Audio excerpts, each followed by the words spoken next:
at the incubator, I often talk about how any given task could be done, I say maybe 10 ways. Why would I micromanage and prescribe the way for you to work when I want you to innovate, when I want you to think on your feet, when I want you to test? If something doesn't work, pivot, try something else. Acknowledge your employees, take a step back, reflect on your leadership approach, and make adjustments. We have the power to do that. And as for accountability, it doesn't have to be a casualty of less oversight. You can establish clear metrics for success and have regular check-ins that focus on outcomes, not just activities. This kind of approach resonates really well with seasoned professionals who thrive on responsibility and results. I really appreciate, as a chief of party, the opportunity to not be micromanaged, to be trusted to deliver results, to deliver outstanding outcomes.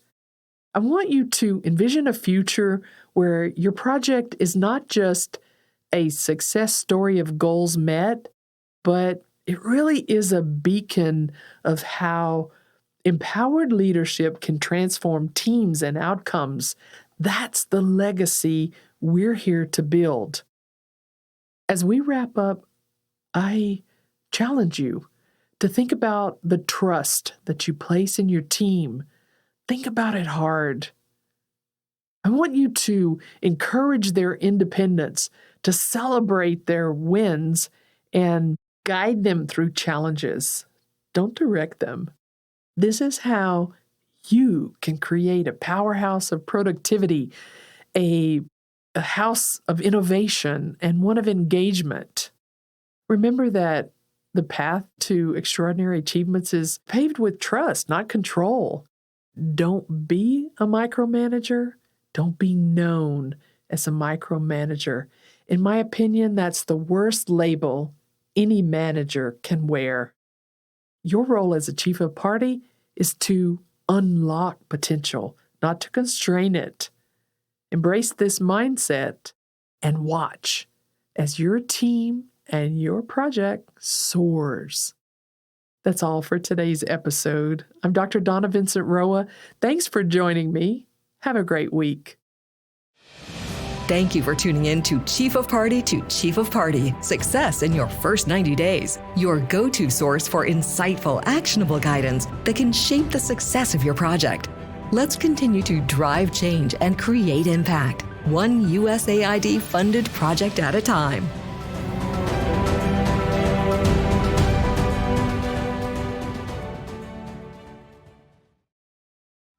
Welcome to Chief of Party to Chief of Party, Success in Your First 90 Days.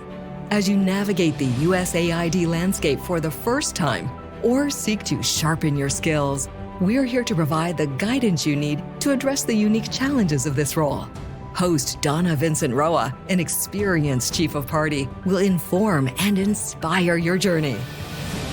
Welcome, leaders of USAID-funded projects. I'm Dr. Donna Vincent Roa, and I know you're in a role that's as challenging as it is rewarding. Chief of Party for a USAID-funded initiative. Now, you're not just managing a team, you're cultivating a culture that leads to results. Imagine walking into an office where the energy is palpable. It's a space where everyone feels valued, they feel heard, and most importantly, they feel empowered. This isn't a happy accident.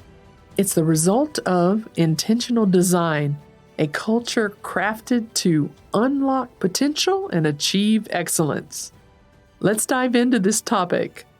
First off, culture isn't about casual Fridays or a stocked pantry, though let's be honest, who doesn't love a good snack?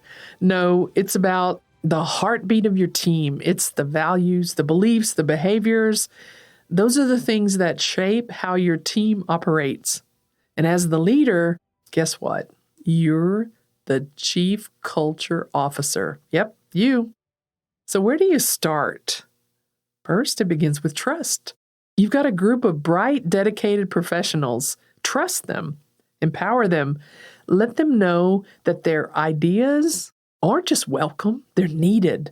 When you do this, you're not just building a team, you're building leaders at all levels. Now, I know what you're thinking. This all sounds great, Donna, but how does this look like in practice? Here's where the rubber meets the road. You want to set the stage for open communication. You want to encourage your team to share their insights and share their opinions. Make sure everyone has a voice, and I mean everyone. Create a safe space where even taking calculated risks isn't just allowed, it's applauded. And remember, empowerment isn't about hands-off leadership. It's about strategic engagement. It's about being there to guide and support and, yeah, sometimes pivot. It's about setting a clear path forward, but we also leave room for innovation. But what about when things get tough? That's when your leadership shines the brightest. You've got to keep the dialogue going. You've got to address challenges head on and focus on solutions. Focus on growth. Focus on learning. This is how you can turn obstacles into opportunities. I also want to talk about recognition. It's not just about the big wins. It's about acknowledging the effort, the perseverance, the willingness of your team members to push boundaries. We need to celebrate those moments. And it's not only to boost morale, but to reinforce those behaviors that lead to success. We have a couple of meeting adjustments that we made through the project. And one of those is to recognize where we as team members or our project has had an influence on our stakeholders. We want to acknowledge and talk about those wins during our staff meeting. We also talk about recognizing others who've done great work. Each team member can put themselves on the agenda and focus on giving accolades or recognition to other team members who have helped them to achieve success in their projects. Here's a story for you. I once worked with the chief of party who transformed a struggling project into a flagship initiative. You might wonder, how did that happen? Simply by listening. She held regular town hall meetings, not to just talk, but to listen. The team shared, she acted, and together they turned the project around. It was a masterclass in leadership. We have to take seriously our role as someone who listens without offering ideas or challenging the circumstance, to gather information that may help inform your project direction.